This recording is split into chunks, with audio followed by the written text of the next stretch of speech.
Hello and welcome.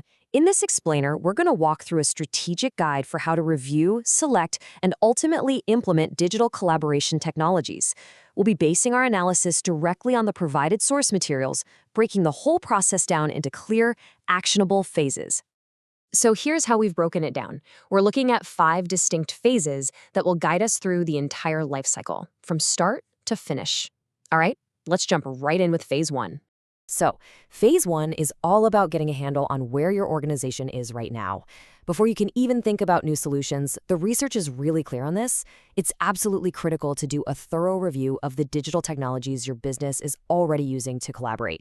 Our first source document actually gives us the great framework for this. The process kicks off with a really comprehensive review of all your existing tools and practices. You're essentially creating a map of your current digital landscape. But hang on, what do we actually mean by collaboration here? Well, the source material gives us a nice, precise definition. It's simply about working together with other people to get a common goal or task done. This definition is the lens we need to use to evaluate everything that follows. Now, when you look at how most of us collaborate day to day, the analysis points to a few usual suspects. You've got the classics like email and meetings, but also instant messaging for those quick chats, shared documents for working together in real time, and, of course, project management tools to keep track of everything. But here's where it gets interesting. Not all tools are created equal, right?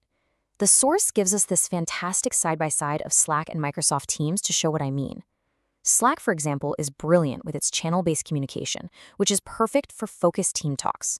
Microsoft Teams, on the other hand, really shines because of its deep integration with the whole Microsoft 365 suite, making it a powerhouse if you're already in that ecosystem. All right, so once we've got a handle on what tools we're using, phase 2 is all about taking that next step. We're moving from just listing tools to a much more strategic kind of analysis. Basically, figuring out how well these tools actually help us meet our company's bigger goals. And to see this in action, the research gives us a perfect example with the A1 accounting case study. Their big goal was to have a single interconnected data warehouse, but because they were using all these different cloud services, it was actually creating a complex mess that worked against their goal. That's a classic strategic gap, where the tools you're using are actually holding you back. Now, something you absolutely cannot overlook, especially if you're operating in Australia, is the legal side of things. The research flags 2 key laws. First, there's the Privacy Act, which has strict rules on how you handle personal info. And second is the Spam Act, which lays out what you can and can't do with electronic marketing. Any tool you choose has got to be compliant, no question. Okay, let's move on to phase 3. This is where we shift gears from looking at what we have to what we could have. And for this, we're drawing mainly from our second source document. Our second source document really unpacks this for us. It's all about systematically checking out what's new on the market.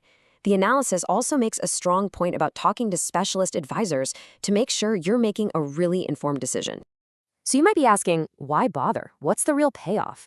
Well, the research spells out some huge benefits. We're talking about things like way better communication, a real boost in productivity, having all your information in one central place, offering tons of flexibility for remote work, and, of course, being able to collaborate on projects in real time.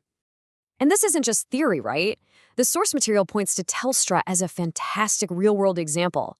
After they brought in Slack for their internal comms, they apparently saw a massive drop in email traffic and were able to solve internal issues much, much faster. It just made the whole business more nimble.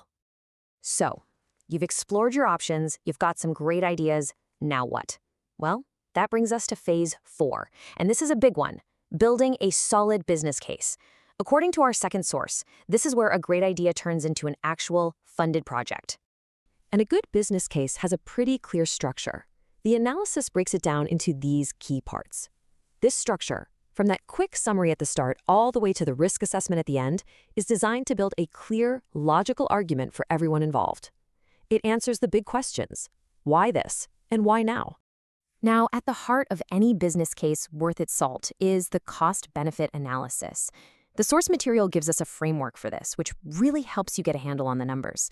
The whole idea is to weigh the costs you can see, like the purchase price and training, against the value you expect to get, like fewer project delays or better task tracking. Of course, you also have to think about what could go wrong. The research is very clear that a thorough risk assessment is non-negotiable. You need to think about things like data breaches, what happens if the team doesn't actually use the tool, or potential headaches with integrating it into your existing systems. And that brings us to our final step, Phase 5, which comes from our third source document. This is all about the implementation, but specifically that crucial first step, alignment. Yeah, the third document really hammers this home. The single most important part of implementation, making sure the tools you've chosen actually line up with your core business goals. Just getting tech for the sake of tech is a total waste. It has to serve a strategic purpose. So what does that actually look like? Well, the research gives us some pretty common examples. Are you trying to increase sales? Or maybe improve customer satisfaction? Is the main goal to boost productivity? The tool you choose has to be directly tied to one or more of those outcomes. So, after walking through all 5 phases, the analysis really leaves us with one big important question to think about for your own team or company. How can you make sure that a new digital tool isn't just another piece of software, but a genuine strategic asset that moves the needle?